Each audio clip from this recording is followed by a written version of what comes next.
Well, hello everybody. Welcome back to Raw to Rageous. I'm Bob. Wednesday, September 25th, and we're talking about part 5 of how to change the way you hunt forever. We've posted several different videos on lunar modeling, and we've talked about the lunar transit directly above when the moon passes overhead. We've talked about the period when the moon passes directly underneath. We've mentioned in reference the period when the moon rises and when the moon sets. And we're going to talk a little bit more about those today. But we're also going to talk about something that was mentioned several videos ago in the timing of the new moon. You see, we have one coming up, September 28th, and it's very important. And the reason it's important is the gravitational pull on the Earth changes as that new moon occurs, because the moon is going to be facing or pointing to, with its bright side, the sun. Makes sense. It's logical. That's why it's dark on the Earth's side, the side that we see. That gravitational pull has a tremendous effect on nature. And interestingly enough, as we've mentioned before, it has a tremendous effect on deer movement as well.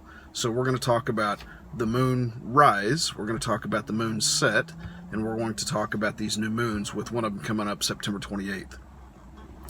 New moon first. We'll start in the back end and work our way forward. The new moon is crucial to the success of deer hunters literally worldwide, because the deer population reacts to the effect of that gravitational pull created by the new moon. Interesting thing is, there are 4 new moons that are set between right now, September 25th, and December 31st of 2019. The dates of those new moons are known. We can look them up, we can research them, find out what those dates are. This new moon that we're referring to has the effect of causing the deer to move more, to be a lot more active than they typically are. Now, interesting thing is that when a new moon is coming into play, deer activity will increase, gradually climb as the new moon approaches, and then it will fall off pretty rapidly after the new moon falls out into history. Now, that's crucial because the September new moon is a benchmark new moon. The rut everywhere will occur very, very close to the second new moon after the September new moon. The rut will occur just about everywhere in the 4 to 5 days preceding the November new moon, the second one after the September new moon, and continue for a couple of days thereafter. That's the core period of the rut. That's when the majority of the activity is going to happen. So if we can find out when that new moon occurs in November, then we will have a very solid bearing on when the core part of the rut is going to take place. There will be a preliminary rut, there will be a secondary rut that occurs when those new moons happen, the October new moon and the December new moon. So that's something that we'll talk about more a little bit later too.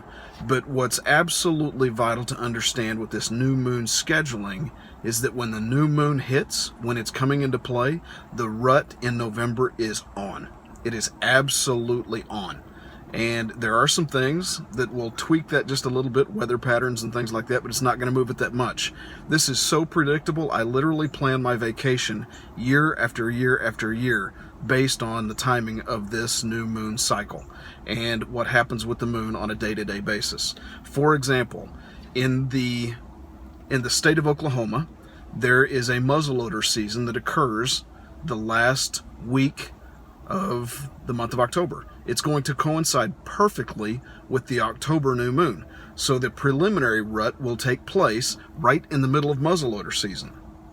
Interesting thing too is that in November in Oklahoma, that the opening week of rifle season, that happens also during the November new moon.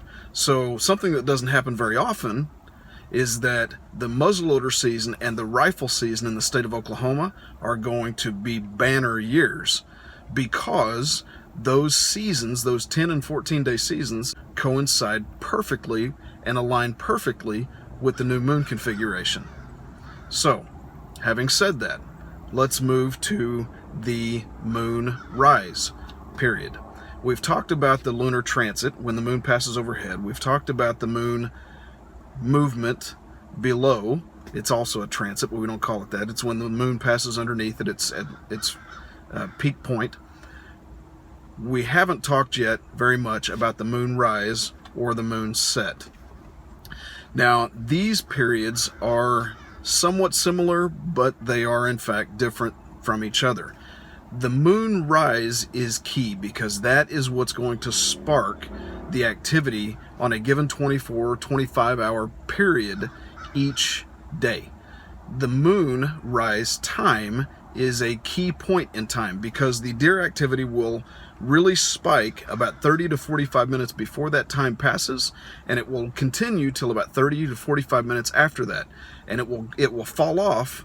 But there's something that's special that happens between the moon rise and the moon transit, or the lunar transit up above, and I'll talk more about that later. Right now, what we need to know: the moon rise causes a spike in deer movement and activity 30 to 45 minutes before that time hits to 30 to 45 minutes after it hits. And it's going to fall off for a little while, but it's going to pick back up, and we'll talk more about that later.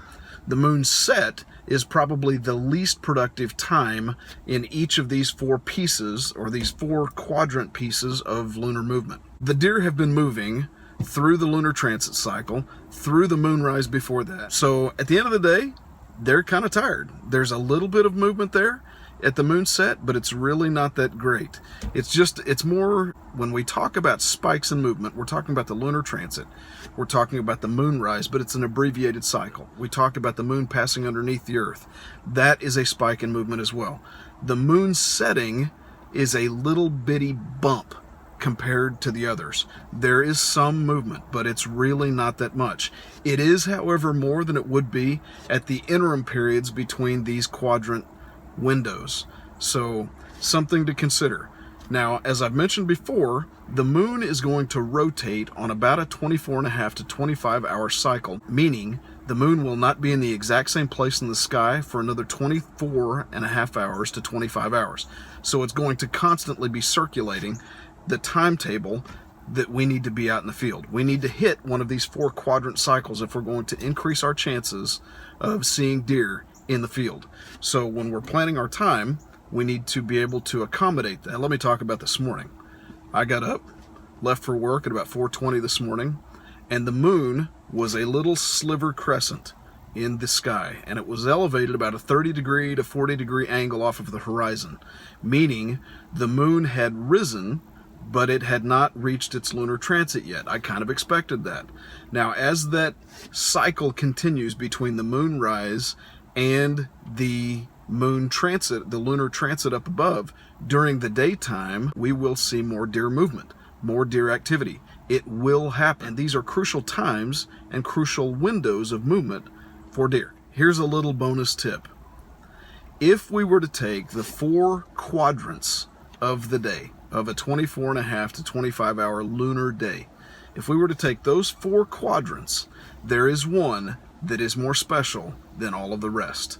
And it is the window of time between the moon rise and the lunar transit.